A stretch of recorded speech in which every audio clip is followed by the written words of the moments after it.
Hi everyone, my name is Sanjeev and welcome to Decode AIML YouTube channel. अभी तक हमने pandas के series में ये देखा कि डेटा विजुअलाइजेशन क्या होता है और what are the different tools जिसके हेल्प से हम लोग डेटा को विजुअलाइज कर सकते हैं। तो हमने बहुत सारे प्लॉट्स को देखा, हैंड्स ऑन किया। तो उसमें से जो एक प्लॉट था बॉक्स प्लॉट, वो बहुत ज़्यादा ट्रिकी एंड मैथमेटिकल था। तो मैंने ये सोचा कि क्यों ना इसको एक अलग से एक नए टॉपिक में इसको बहुत ही डिटेल वे में इसको प्रेजेंट किया जाए, ताकि इसके अंदर जो मैथमेटिकल कॉन्सेप्ट है उसको आप बहुत अच्छे से समझ सको। तो इसीलिए आज के लेक्चर में हम लोग देखने वाले हैं बॉक्स प्लॉट इन डेप्थ। तो आज के लेक्चर में हम लोग देखेंगे बॉक्स प्लॉट क्या होता है और इसमें से जो मेन टर्मिनोलॉजी होता है ना, like mean, Q1, quartiles, median, Q3, quartiles, है ना, विस्कर्स, ये सारे IQR, ये सारे कॉन्सेप्ट को हम लोग देखेंगे विद एग्जाम्पल्स। ठीक है, और हम लोग इसको समझने का ट्राई करेंगे कि ये सारे टर्म्स क्या होता है और इसके हेल्प से हम लोग डेटा को कैसे विजुअलाइज कर सकते हैं। तो हमने पिछले लेक्चर में देखा था कि बॉक्स प्लॉट को हम लोग कैसे प्लॉट करते हैं with the help of pandas, है ना। पांडास के हेल्प से हम लोग बॉक्स प्लॉट को कैसे प्लॉट करते हैं उसको हमने देखा था। And the box plot looks like this. बीच में आपको एक रेक्टेंगुलर जैसा एक शेप होता है और उसके आगे और पीछे एक लाइन है ना। तो ये जो शेप होता है ना, this is the shape of box plot. ये शेप में बहुत सारे टर्मिनोलॉजी होता है, like mean, lower quartile, median, upper quartile, max, whiskers and IQR। ये सारों को हम लोग देखते हैं एक एक करके कि क्या होता है और ये क्या रिप्रेजेंट करता है। तो the first point is that कि जो बॉक्स प्लॉट होता है ना, बॉक्स प्लॉट को हम लोग विस्कर प्लॉट भी कहते हैं। ठीक है, बॉक्स प्लॉट का ये एक दूसरा नाम है और ये एक बहुत ही important and powerful data visualisation tool होता है। ठीक है, जिसके हेल्प से आपके पास अगर कोई न्यूमेरिकल डेटा है या फिर आपके डेटा फ्रेम में कोई न्यूमेरिकल कॉलम है, तो उसका जो डिस्ट्रीब्यूशन है ना, उसका जो डेटा का डिस्ट्रीब्यूशन है, उसको आप अच्छे तरीके से प्रेजेंट कर सकते हो यूजिंग बॉक्स प्लॉट, है ना। तो बॉक्स प्लॉट का नाम इसीलिए पड़ा क्योंकि इसका जो प्लॉट होता है, इसका जो डायग्राम होता है, it consist of boxes and lines. ठीक है, boxes and lines to depict the data distribution. ठीक है, तो ये सारे जो बॉक्स देख रहे हो, लाइन देख रहे हो, ये सारे जो वैल्यू देख रहे हो, ये सारे डेटा का डिस्ट्रीब्यूशन बताता है कि आपके पास डेटा है। मन सपोज करो कि मेरे पास एक लिस्ट ऑफ नंबर्स है, 5, 10, 6, 7, 8। तो ये जो लिस्ट है ना, इसमें डेटा का डिस्ट्रीब्यूशन है, क्या है, डेटा किस तरीके से डिस्ट्रीब्यूटेड है, उसको हम लोग प्रेजेंट करते हैं with the help of box plot. ठीक है, तो box limits indicates the central 50% data with A central line indicating median value, है ना। तो ये जो बॉक्स देख रहे हो ना, बॉक्स प्लॉट में ये एक बॉक्स है ना, बॉक्स प्लॉट में ये एक बॉक्स है। तो इसका जो लिमिट है, like this is one limit and this is and limit, this is start limit and this is and limit. तो ये लिमिट ये बताता है कि इसके बीच में ये जो लिमिट है ना, लाइक लोअर क्वार्टाइल, अपर क्वार्टाइल, इसके बीच में 50% डेटा लाई करेंगे। ठीक है, 50% डेटा इसके बीच में लाई करेंगे। ठीक है, और और ये जो मिडिल लाइन है ये बताएगा कि आपका मीडियन। ठीक है, जो 50% डेटा को ये बॉक्स रिप्रेजेंट करेगा, उसमें मीडियन ये लाइन रिप्रेजेंट करता है। ठीक है, तो देखो दिस इज एग्जांपल। तो आपका जो डेटा है, सपोज करो कि आपके पास एक लिस्ट ऑफ नंबर्स है। ठीक है, आपके पास एक लिस्ट ऑफ नंबर है and this is the sorted version. ठीक है, आपके लिस्ट का ये सॉर्टेड वर्जन है क्योंकि इसमें सारा लिस्ट असेंडिंग ऑर्डर में सॉर्टेड है। तो मिडिल का जो 50% डेटा होगा ना, that will be represented using this box. ठीक है, ये बॉक्स रिप्रेजेंट करेगा मिडिल का 50% डेटा। तो ये जो लिस्ट है, इसमें टोटल नंबर ऑफ एलिमेंट कितने, 8। तो अगर टोटल नंबर ऑफ एलिमेंट 8 है तो 50% मतलब 4 एलिमेंट, है ना। तो 4 एलिमेंट जो बीच वाले होंगे ना, बीच वाले जो 4 एलिमेंट होंगे, that will be represented using this box. ठीक है, और आगे वाले जो दो वैल्यू होंगे ना, it will be represented by this line. ठीक है, it will be represented by this line and sometimes by this dot, और ये डॉट आउटलायर्स को रिप्रेजेंट करता है, इसको भी हम लोग देखने वाले हैं। ठीक है, तो ये बीच वाले 4 एलिमेंट इस बॉक्स के थ्रू रिप्रेजेंट होंगे। उसके पहले वाले 2 element it will be represented by this line plus dot and last वाले दो element it will be represented by this line plus dot, ठीक है। तो इस तरीके से हम लोग बॉक्स प्लॉट के हेल्प से डेटा का डिस्ट्रीब्यूशन हम लोग डिस्प्ले करते हैं, ठीक है। तो अब हम लोग क्या करने वाले हैं कि अब हम लोग सारे जो टर्म्स है ना, एक एक करके सारे टर्म्स को समझेंगे और उसके बाद इन द एंड हम लोग दोबारा इस डायग्राम में आएंगे और समझने का ट्राई करेंगे, ठीक है। तो चलिए हम लोग शुरू करते हैं। तो हमारे पास कौन कौन से टर्मिनोलॉजी है? द वन इज मिनिमम, ठीक है। अगर आप ये डायग्राम देखोगे तो एक वैल्यू मीन मिनिमम वैल्यू को रिप्रेजेंट करता है, ठीक है। क्या होता है minimum? It is not the minimum value of all the element in the list, नहीं, ये नहीं होता है। Next is first quartile. First quartile इसको Q1 भी बोलते हैं, ठीक है। ये स्टैटिस्टिक्स का टर्मिनोलॉजी, इसको भी हम लोग देखने वाले हैं अभी टू अंडरस्टैंड बॉक्स प्लॉट। तो आइदर आप बोलो फर्स्ट क्वार्टाइल या फिर इसको बोलो Q1 या इसको आप बोलो लोअर क्वार्टाइल, ठीक है, या फिर इसको आप बोलो 25th परसेंटाइल, ठीक है। ये सारे सेम टर्मिनोलॉजी है। Next is median. हम लोग मीडियन को देखेंगे, मीडियन को हम लोग Q2 भी बोलते हैं। लोअर क्वार्टाइल को Q1, मीडियन को Q2 और अपर क्वार्टाइल को Q3, ठीक है। तो इसको भी हम लोग देखेंगे। उसके बाद हम लोग देखेंगे थर्ड क्वार्टाइल Q3, इसको हम लोग अपर क्वार्टाइल भी बोलते हैं या फिर इसको हम लोग बोलते हैं 75th परसेंटाइल, ठीक है। क्यों बोलते हैं इसको भी हम लोग देखेंगे, ठीक है। उसके बाद हम लोग देखेंगे मैक्सिमम, है ना। मैक्सिमम क्या रिप्रेजेंट करता है? जो बॉक्स प्लॉट में मैक्सिमम है ये क्या रिप्रेजेंट करता है? It does not represent the maximum value of input या फिर मैक्सिमम वैल्यू ऑफ सैंपल, नहीं, it is not that maximum value, it is different maximum value. इसको हम लोग देखेंगे ये कैसे कैलकुलेट होता है, ठीक है। उसके बाद हम लोग देखेंगे IQR, इंटर क्वार्टाइल रेंज क्या होता है, ठीक है। IQR क्या होता है इसको भी हम लोग देखेंगे। तो डायग्राम से तो आप समझ गए होंगे कि इंटर क्वार्टाइल रेंज होता है Q1 से लेकर के Q3 के बीच का डिस्टेंस, है ना। इसको भी हम लोग देखेंगे और फिर हम लोग देखेंगे आउटलायर्स क्या होता है और बॉक्स प्लॉट आउटलायर्स डिटेक्ट करने में कैसे हेल्प करता है। तो चलिए हम लोग देखते हैं। The first point is median, है ना।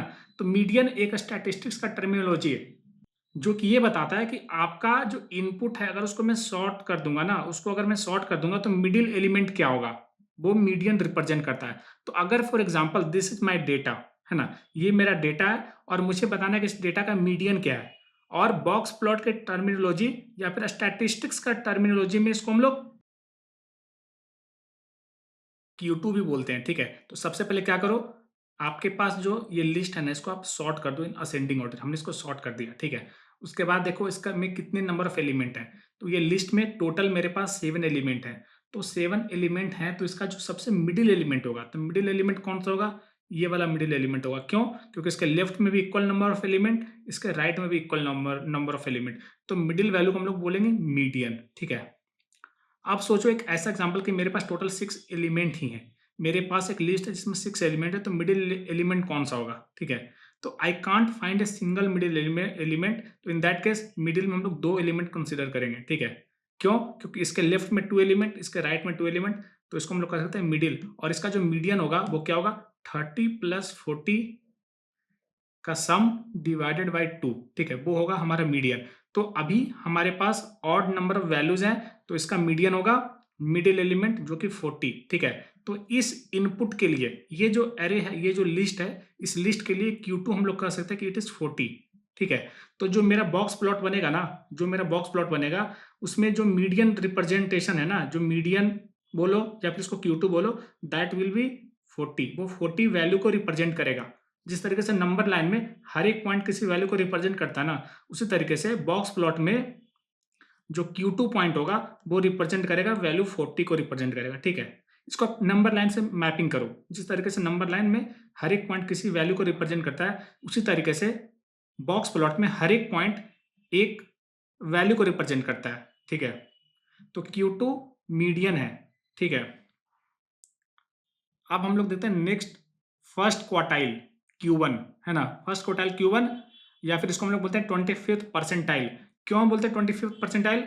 क्योंकि जो मेरा बॉक्स प्लॉट होता है ना, अगर ये मेरा बॉक्स प्लॉट है और इसको हम लोग बोलते हैं Q1, तो ये रिप्रेजेंट करता है कि 25% डेटा जो होंगे it will be below this value, है ना। 25, it will be close to 25, it will not be exactly 25, around 25% data it will be below this Q1 value, ठीक है, ये रिप्रेजेंट करता है। लाइक नंबर लाइन में बॉक्स प्लॉट को आप एक नंबर लाइन से मैपिंग कर दो चीज़ों को समझने के लिए। तो बॉक्स प्लॉट में ये जो पॉइंट है ना, ये रिप्रेजेंट करता है कि 25% data will be below this value, ठीक है। तो अगर मैं Q1 निकाल लेता हूं तो 25% data will lie below this Q1 value, ठीक है। तो यहाँ पे हम लोग क्या करेंगे, हम लोग देखते हैं कि हम लोग कैसे Q1 वैल्यू कैसे कंप्यूट करते हैं। It is not that straight forward, ठीक है। Q1 calculating Q1 is not that straight forward and specially for this example जहाँ पे नंबर ऑफ एलिमेंट ऑड है ना। तो सबसे पहले इसको क्या करेंगे, हम लोग इसको असेंडिंग ऑर्डर में सॉर्ट कर देंगे, ठीक है। असेंडिंग ऑर्डर में हमने इसको सॉर्ट कर दिया। उसके बाद हम लोग क्या करेंगे, हम लोग रैंक कंप्यूट करेंगे, ठीक है। हम लोग रैंक कंप्यूट करेंगे और रैंक का फॉर्मूला होता है, ठीक है। ये एक फॉर्मूला होता है, क्या होता है, n-1। n रिप्रेजेंट करता है number of element into p। p बताता है कौन सा परसेंटाइल, आप कौन सा परसेंटाइल कंप्यूट करना चाहते हो, ठीक है। तो मैं 25th परसेंटाइल कंप्यूट करना चाहता हूं, तो उसको मैं लिख दूंगा 0.25, 25th परसेंटाइल को 0.25, 75 परसेंटाइल को 0.75, ठीक है। और n 7 है तो it will be equal to 1.5। तो जो मेरा रैंक निकला दैट इज 1.5 निकला, ठीक है। तो अगर रैंक इंटीजर होता तो Q1 निकालना बहुत ईजी होता, सीधे उस रैंक पे या फिर उस इंडेक्स पे जाकर के जो वैल्यू है that will be my Q1। लेकिन चूंकि इसमें फ्रैक्शनल पार्ट है, इसमें डेसिमल पार्ट है, तो computing the value, computing Q1 will not B that straight forward, ये थोड़ा ट्रिकी हो जाएगा, ठीक है। तो 1.5 ये रिप्रेजेंट करता है कि जो मेरा 25th परसेंटाइल वैल्यू है ना, it lie between position 1 and position 2, index 1 and index 2, ठीक है। Index 1 and index 2। ये तो ऑब्वियस सी बात है, क्योंकि अगर मेरे पास टोटल 7 एलिमेंट है, 7 एलिमेंट है और मेरे को 25th परसेंटाइल निकालना है ना, 25th परसेंटाइल निकालना है, तो मैं इसको अगर 4 से डिवाइड करता हूं ना, तो ये डेसिमल पार्ट आता है, डेसिमल पार्ट आता है। मतलब 25th परसेंटाइल ये बताएगा कि 25% data bill below this value, ठीक है। तो मैं ऐसा कोई इंडेक्स फाइंड नहीं कर सकता हूँ जिसके नीचे डायरेक्टली 25% डेटा होगा, ठीक है। तो उस केस में हम लोग क्या करते हैं, हम लोग यूज करते हैं एक मेथड, एक टेक्निक जिसको कहते हैं इंटरपोलेशन, ठीक है। इसको हम लोग बोलते हैं, इस मेथड को बोलते हैं इंटरपोलेशन। इंटरपोलेशन मेथड में क्या होता है, हम लोग इंटरपोलेट करते हैं बिटवीन वैल्यूज को, ठीक है। लाइक इंडेक्स 1 एंड इंडेक्स 2, ठीक है। इंडेक्स 1 एंड इंडेक्स 2 के बीच में समवेयर मेरा लाई करेगा 25th परसेंटाइल, तो हम लोग इंटरपोलेट करेंगे। इंटरपोलेशन में क्या होता है, दिस इज द फॉर्मूला, ये फॉर्मूला होता है, इसमें दिमाग नहीं लगाना है, ये होता है तो होता है, ठीक है। तो फॉर्मूला क्या कहता है, Q1 इज 25th परसेंटाइल या फिर first quartile, that will be equal to x lower, ठीक है। x लोअर क्या है कि 1.5 है ना, तो 1.5 इज समवेयर हियर, तो इसका जस्ट पीछे वाला जो वैल्यू है ना। एक इंपॉर्टेंट पॉइंट ये कि जब भी हम लोग इंडेक्स चेक करते हैं ना, तो हमें सॉर्टेड एरे में चेक करना है, ठीक है। ये मिस्टेक आप नहीं करना कि आपको ओरिजिनल एरे पे नहीं करना, आपको सॉर्टेड एरे पे इंडेक्स कंसीडर करना है, ठीक है। तो 1.5 का लोअर बाउंड क्या होगा, 1 होगा, और अपर बाउंड क्या होगा, 2 होगा। तो 1 इंडेक्स के कोरस्पोंडिंग वैल्यू क्या है, 20 है, राइट। और 2 इंडेक्स के कोरस्पोंडिंग वैल्यू क्या है, 30 है ना, 30 है इंडेक्स टू कोरस्पोंडिंग। तो जो 20 वैल्यू है इसको हम लोग बोलेंगे यक्स लोअर, और जो 30 वैल्यू है इसको हम बोलेंगे यक्स अपर, है ना। तो इसको मैं रिप्लेस कर दिया और फ्रैक्शन यहां से आएगा, फ्रैक्शनल पार्ट क्या है, 0.5 फ्रैक्शन है ना। तो वो वैल्यू यहां से आ जाएगा, और जब इसको पुट करूंगा तो द आंसर विल बी 25। तो हम लोग कह सकते हैं कि जो मेरा 25th क्वार्टाइल है इट विल बी 25, है ना। Even though 25 does not exist in this list, लेकिन हाँ Q1 इज इक्वल टू 25, ठीक है। तो हमने फर्स्ट क्वार्टाइल निकाला। इसी तरीके से टोटली सिमिलर लॉजिक का यूज करके हम लोग निकालेंगे थर्ड क्वार्टाइल, ठीक है।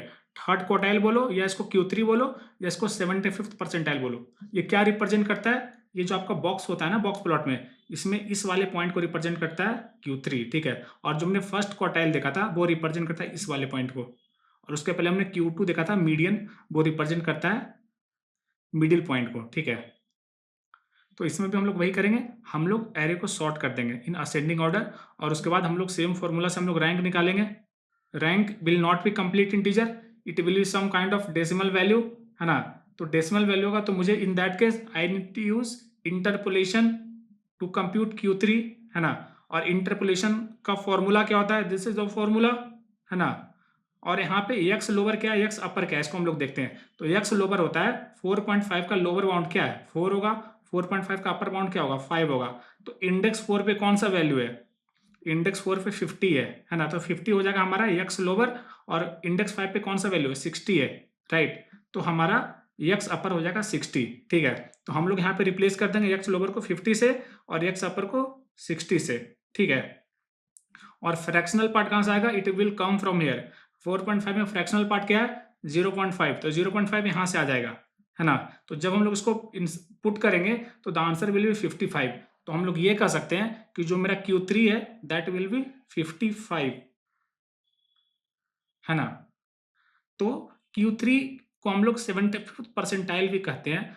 तो कहने का पीछे सिग्निफिकेंस ये होता है कि अराउंड 75% जो वैल्यू होगा ना, हमारा जो डेटा है, हमारा जो डेटा डिस्ट्रीब्यूशन है, उसमें 75% data will be below this value, 75% of data will below this 55 value. तो हम लोग देखते हैं कितने सच में एग्जिस्ट करते हैं क्या। तो 55 से कम वाले कितने वैल्यू हैं, तो इट इज 1 2 3 4 5। तो 5 आउट ऑफ 7, है ना, 5 आउट ऑफ 7 वैल्यू 55 से कम है। तो this is not exactly equal to 0.75, है ना। तो ऐसा इसीलिए क्योंकि हम लोग यहाँ पे इंटरपोलेशन यूज कर रहे हैं। तो ये जो लॉजिक है ना, this logic works when n का साइज बहुत ज्यादा है। n का साइज जब बहुत ज्यादा होगा ना, तो इंटरपोलेशन का उतना ज्यादा अफेक्ट नहीं होगा। तो इन दैट केस जो हमारा Q3 होगा उसमें around 75% data will below that value, Q3 value, है ना, जब n का साइज बहुत ज्यादा होता है, ठीक है। अब हम लोग देखते हैं next point, that is inter quartile range, IQR क्या होता है, ठीक है। तो हमने हमारा this was my box plot, है ना, this was my box plot, this was Q1, somewhere in between it was Q2 median and it was Q3। तो इंटर क्वार्टाइल रेंज कुछ नहीं होता है, Q1 से Q3 के बीच में जो डिस्टेंस होता है ना, उसको हम लोग बोलते हैं इंटर क्वार्टाइल रेंज। इसको शॉर्ट में IQR ही बोलते हैं, ठीक है। तो IQR is equal to Q3 minus Q1, ठीक है, कुछ भी नहीं होता है। और ये क्या डिस्क्राइब करता है, IQR डिस्क्राइब करता है कि जो मिडिल 50% डेटा होता है ना, जो आपका डेटा का डिस्ट्रीब्यूशन होता है, उसका मिडिल 50% वैल्यू इस IQR रेंज में लाई करेगा, ठीक है। IQR रेंज में it will contain around 50% data. मतलब ये हुआ कि जो बॉक्स प्लॉट में आपका जो बॉक्स होता है ना, Q1 Q3 और समवेयर Q2, तो Q1 से Q3 के बीच में, Q1 से Q3 के बीच में it contains around 50% data. Like अगर आप इसको नंबर लाइन बना दो, सिंपल समझ के ऐसा समझो कि मैं इसको नंबर लाइन बना दिया और इसको मैं मान लिया Q1, इसको मान लिया Q3। तो नंबर लाइन पे अगर आप सारे इनपुट डेटा को अगर आप प्लॉट कर दोगे तो Q1 से Q3 के बीच में it will contain around 50% data, है ना। और 25% डेटा इसके पहले होगा, 25% डेटा इसके बाद होगा। This is what inter quartile range tells, है ना। ऐसा नहीं कि IQR स्टार्ट वाला 25% डेटा रिप्रेजेंट करता, नहीं, IQR हमेशा बीच वाला 25% डेटा को रिप्रेजेंट करता है, सच दैट कि आगे, इसके आगे 25% डेटा होंगे और इसके पीछे 25% डेटा होंगे, ठीक है। तो अगर आप इस एग्जाम्पल को देखोगे ना, इस डेटा में हमारा Q1 क्या निकला, Q1 वाज 25, Q2 वाज 40 जिसको हम लोग मीडियन भी बोलते थे, है ना, और Q3 वाज 55, है ना। तो अगर मैं इस वैल्यू को सॉर्ट कर दूं तो it will look like this. और ये मेरा ओरिजिनल बॉक्स प्लॉट था, है ना, ये मेरा बॉक्स प्लॉट था जहां पे हमने फाइंड किया कि Q1 is 25, Q2 is 40 and Q3 is 55, ठीक है। तो बॉक्स प्लॉट में ये जो तीन क्रूशियल पॉइंट होते हैं उसका वैल्यू क्या है ना, नंबर है ना। तो ये रिप्रेजेंट ये कर रहा है कि अगर आपका जो डेटा है ना, उस डेटा को अगर आप नंबर लाइन में प्लॉट करोगे तो 50% जो डेटा होगा बीच वाला, है ना, 50% जो डेटा होगा बीच वाला, that will lie between 25 to 55, ठीक है। तो देखते हैं कितने वैल्यू 25 से 55 के बीच में लाई करते हैं। तो 1 2 3 3 value, 3 out of 7, 3 out of 7 लाई करते हैं between 25 to 55 which is not 50%, it is close to 43%। तो ऐसा क्यों हो रहा है, एक इंपॉर्टेंट क्वेश्चन, ठीक है। तो ऐसा इसीलिए हो रहा है क्योंकि हमने Q1 और Q3 को डिराइव करने के लिए हमने यूज किया एक कॉन्सेप्ट जिसको हमने बोला इंटरपोलेशन, है ना, हमने यूज किया इंटरपोलेशन। तो इंटरपोलेशन के कारण we are not getting exact 50%, we are getting close to 43%। लेकिन ये जो डिफरेंस है ना, ये जो 7% का डिफरेंस है, ये डिफरेंस बहुत ज्यादा कम हो जाता है जब हमारा यन का साइज बढ़ता है ना, हमारा डेटा का साइज जब इंक्रीज होता है, तो इन दैट केस ये जो गैप है 7% का, इट गोज ऑन डिक्रीजिंग, ये घटता जाता है, ये घटता जाता है, यन बढ़ता जाएगा, डिफरेंस घटता जाएगा। ठीक है, वही कहना चाह रहा है कि जब डेटा सेट का साइज ज्यादा होगा तो interpolation effect is small, so IQR usually contains close to 50% of actual point.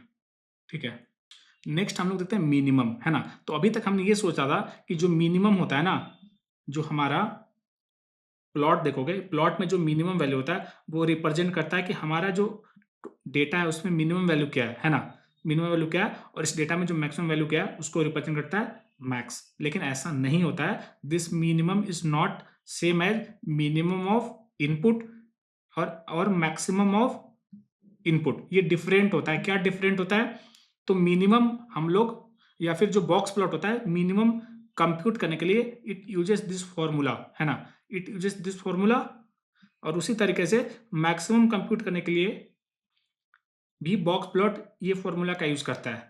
तो minimum is equal to Q1 minus 1.5 IQR, IQR मतलब इंटर क्वार्टाइल रेंज। ठीक है, तो this was my box plot, है ना। तो Q1 इसको रिप्रेजेंट करता है, तो Q1 से 1.5 टाइम्स IQR घटा दो, है ना। Q1 से में 1.5 टाइम्स IQR घटा दोगे, that will equal to minimum value. और Q3 में 1.5 टाइम्स IQR ऐड कर दोगे ना, that will be equal to maximum value. ठीक है, तो this minimum and maximum value हमने देखा क्या होता है। तो जो Q1 होता है, Q1 में अगर 1.5 टाइम्स IQR घटा दोगे, डिफरेंस कर दोगे, है ना, that will be equal to minimum value. तो मिनिमम वैल्यू हमारा क्या निकला? It is -20। ठीक है, ये होता है, इसके पीछे कोई लॉजिक नहीं होता है, ये होता है और बॉक्स प्लॉट इसको यूज करता है। इसके डिटेल में हम लोग नहीं जाएंगे, बस हम लोग ये देखेंगे कि मिनिमम वैल्यू क्या रिप्रेजेंट करता है। तो मिनिमम वैल्यू रिप्रेजेंट करता है Q1 माइनस 1.5 टाइम्स IQR। ठीक है, तो इससे हमने मिनिमम निकाला। उसी तरीके से मैक्सिमम होता है Q3 में हम लोग 1.5 टाइम्स IQR ऐड कर देंगे, तो that will be equal to 100। ठीक है, तो हमने ऑल 5 पॉइंट हमने देखा, है ना, हमने ऑल 5 पॉइंट कंप्यूट किया। सबसे पहले हमने मीडियन कंप्यूट किया था, दैट वाज इक्वल टू 40। उसके बाद हमने Q1 कंप्यूट किया था जो कि 25 निकला था यूजिंग इंटरपोलेशन। उसके बाद हमने Q3 कंप्यूट किया था, दैट वाज 55, है ना, और इसको भी हमने इंटरपोलेशन से डिराइव किया था। उसके बाद हमने मिनिमम एंड मैक्सिमम वैल्यू निकाला। ठीक है, तो अंडरस्टैंडिंग पर्पस के लिए आप ऐसे समझो, है ना, कि अगर मैं एक नंबर लाइन ड्रॉ करता हूं ना, मैं यहां पे ड्रॉ करता हूं नंबर लाइन। अगर मैं एक नंबर लाइन ड्रॉ करता हूं, ठीक है, और यहाँ पे मैं रिप्रेजेंट करता हूँ मिनिमम वैल्यू, है ना, मिनिमम कितना है? -20 है ना। उसके बाद Q1 कितना है? 25 है। Q2 कितना है? 40 है। Q3 कितना है? 55 है। और मैक्सिमम कितना है? 100। ठीक है, तो यहाँ पे देखते हैं क्या रिप्रेजेंट होता है। तो 50% data will lie between 25 to 55। ठीक है, 50%, बीच वाला 50% data will lie in this range. ठीक है, and 25% data will below this value. 25% data 25 से कम वैल्यू वाले होंगे। ठीक है, it can be below this value also, it can be below this minimum value also. उसी तरीके से 25% डेटा जो होंगे इट विल बी अबव 55। ठीक है, and it can go above 100 also. ठीक है, तो हमने क्या देखा? हमने देखा कि बीच वाला 25% डेटा लाई करेगा 25 से लेकर के 55 के बीच में, और लास्ट वाला 25% data it will be above 55, और स्टार्ट वाला 25% data it will be below -20। ठीक है, ठीक है, हमने देखा।